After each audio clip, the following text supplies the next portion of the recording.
Morning, 7S. I have a little starter for you today. Do you recognise this man?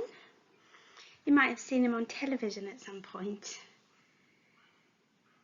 Can you guess, or can you remember even, what his superpower is?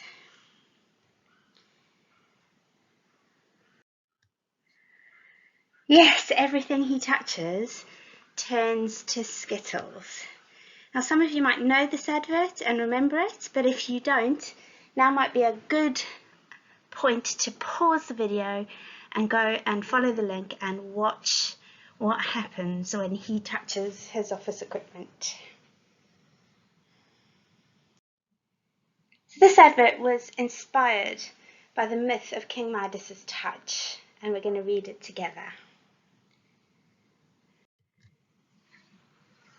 Dionysus, the god of drinking and drunkenness, wild music and wild dancing, loved to make great processions across the world with his satyrs, men with hairy legs and horses' hooves, singing and drinking and dancing.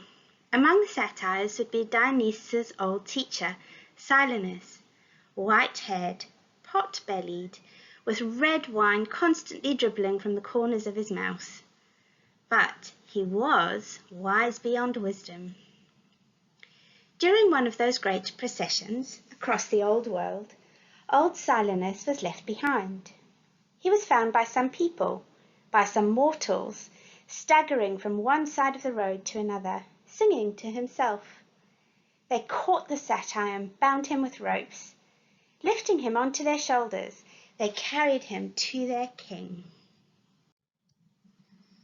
Now that king was called Midas, King Midas, and he was a worshipper of Dionysus, the god of drinking and drunkenness and wild music and wild dancing. When he saw the old satyr bound with ropes, he was furious with his people. He took a knife and immediately cut the ropes. He sat the old satyr on his own golden throne. He ordered that a feast be held in honor of Silenus. When the feast was finished, King Midas himself led the satyr to Dionysus, the great god. When Dionysus saw his old teacher, his heart was filled with happiness. He ran across, threw his arms around Silenus's neck, and kissed him on both cheeks. Turning to King Midas, he said, "I will grant you one wish and one wish only. What do you want?" At that time, King Midas needed gold. He needed more gold, and he was thinking to himself, if I ask for my chests and my coffers to be filled with gold, soon enough the gold will be spent. How could I get more gold than I've ever dreamed of? And then, suddenly, an idea came into his mind, beautiful in its simplicity. He said, "What I want is this, that everything I touch be turned into shining gold." And the great god Dionysus looked at the king.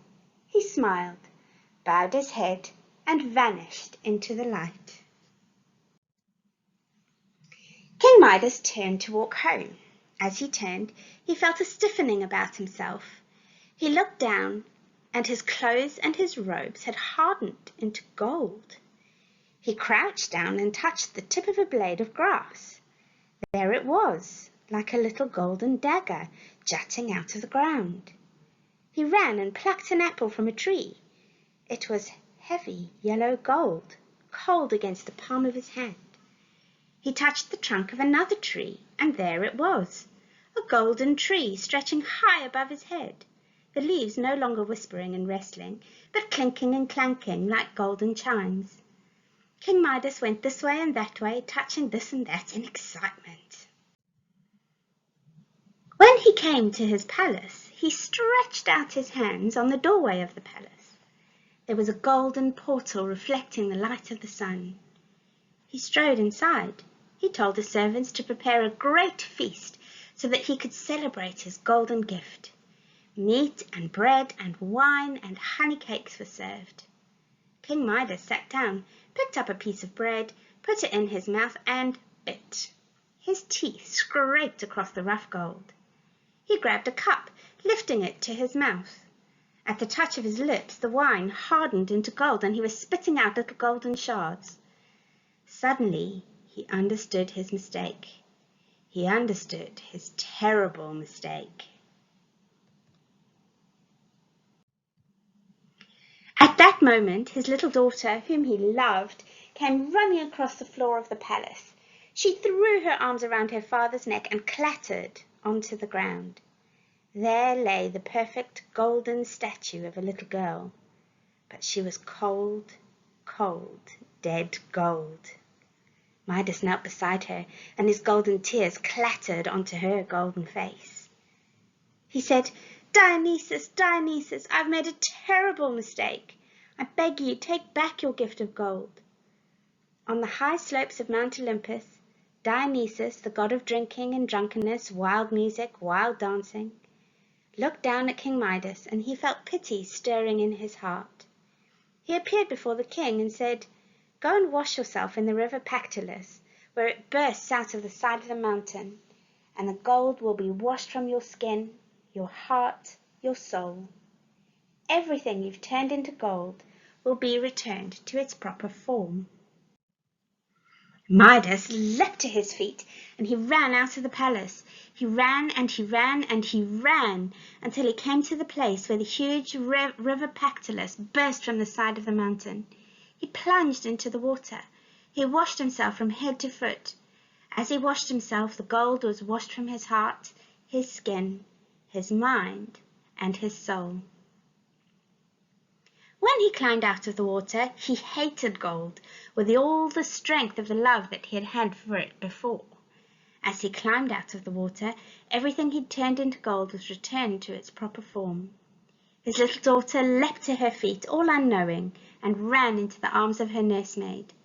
And from that day onwards, the water of that river, the river Pactolus, has glimmered golden in the light of the sun.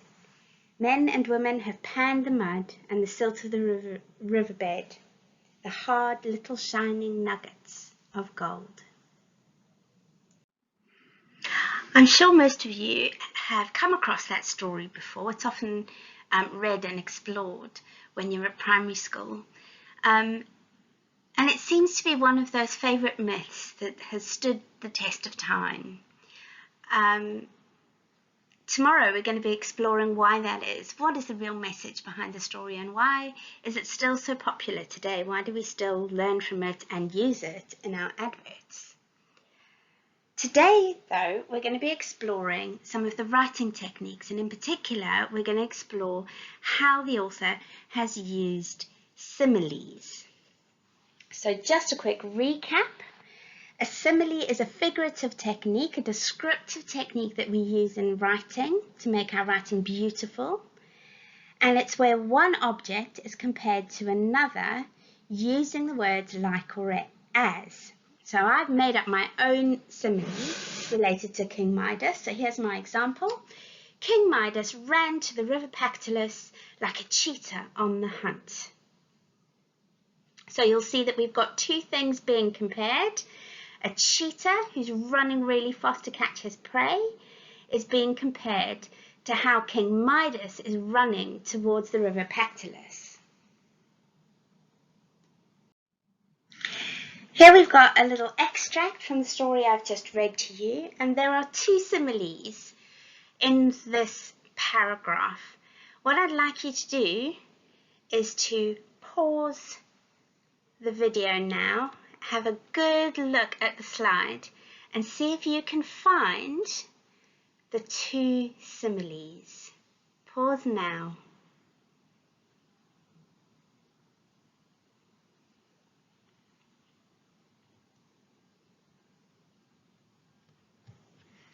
Welcome back. Let's see if you found them. So here we have a blade of grass, like a little golden dagger. There's our first simile. And the second simile is here towards the bottom. It was clinking, the leaves were clinking and clanking like golden chimes. So there's our simile.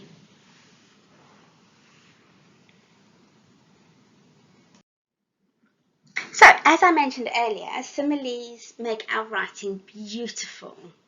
They're figurative devices. And so often when we come across similes in literature, we will be required to write about them and to talk about how they make our writing beautiful, how they create effects. And I always think that the best way to start writing about similes is to use these two questions. So whenever you come across a simile, you're going to ask yourself, what two objects are being compared? And then, how are they similar? So once again, I've given you an example. If we use my simile that I made up earlier, King Midas ran to the river Pactolus like a cheetah on the hunt, I would then answer those two questions. What two things are being compared? So I've written King Midas is being compared to a cheetah. And then the second question is, how are they similar? So just as a cheetah runs exceptionally quickly when hunting its prey, King Midas is desperate to get to the river and is running as fast as he can. And by answering those two questions, you're showing that you clearly understand the connection and what the simile itself, the comparison, what kind of image that's creating. So that's a good way to start writing about similes. For those of you who want to stretch yourself, you can then extend your analysis. You can look for alternative interpretations and other possible connections. And here's another one that I've created for you. Furthermore, cheetahs have to hunt in order to survive, and King Midas is relying on the river Pactolus to remove his golden touch. Without it, he will not be able to survive, as all living objects are transformed into gold when he touches them, even the food that he needs to eat. And so I've developed my paragraph by exploring the connection of survival and needing to reach their destinations in order to survive. And so now that you've seen how I've analysed a simile and explained how it works, it's over to you. I would like you to go to the Google Doc that I've given you, and I would like you to analyse the two similes that we identified from the story earlier. So you're going to start by using those questions to help you. What two objects are being compared? How are they similar? And then if you have any other ideas that you want to add to it, you can add your own ideas at the end of your paragraph. Good luck. I'm looking forward to seeing your work.